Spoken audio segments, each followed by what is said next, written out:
ছোৱালীবিলাক বহুত ধুনীয়া ধুনীয়া স্কুলত পঢ়ে দেখিছা না নাই দেখিছো তোমালোকে এনেকুৱা স্কুলত পঢ়িব লগা হয় হয়নে বেয়া লাগে নেকি কেতিয়াবা নালাগে মায়ে কয় যে সৰু স্কুলত পঢ়িয়ে ডাঙৰ মানুহ হয় নেকি আৰু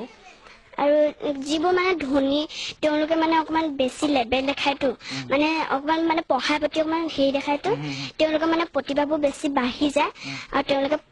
পিছত পাৰিম বুলি নোৱা হৈ যায় মানে এইখন স্কুলত পঢ়িও তুমি ডাঙৰ মানুহ হ'ব পাৰিবা পাৰিম নিশ্চয় বিশ্বাস আছে আৰু ফেন নাই স্কুলত গৰম দিনত তোমালোকৰ আমনি লাগে নেকি নালাগে এনেকৈ পঢ়িছা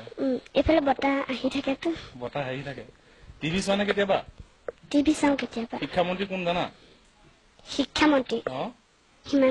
হিমন্ত বিশ্ব শৰ্মা ন কিবা কবা নেকি হিমন্ত বিশ্ব শৰ্মাক এতিয়া তোমাৰ স্কুলৰ পৰা যে স্কুলৰ আমাৰ ঘৰটো লাগে স্কুলৰ ব্যৱস্থা লাগে আধুনিক ব্যৱস্থাটো লাগে কিবা কবা নেকি কোৱা শুনিব তুমি কলে শুনি যাব এতিয়া আচলতে আমাৰ স্কুলখন ভালদৰে বনাবলৈ অকমান হেৰি দিব লাগে ব্যৱস্থা দিব লাগে আৰু আমাৰ স্কুলখন পৰিপাটি কৰিব লাগে ছাৰহঁতে ভালকে পঢ়ায়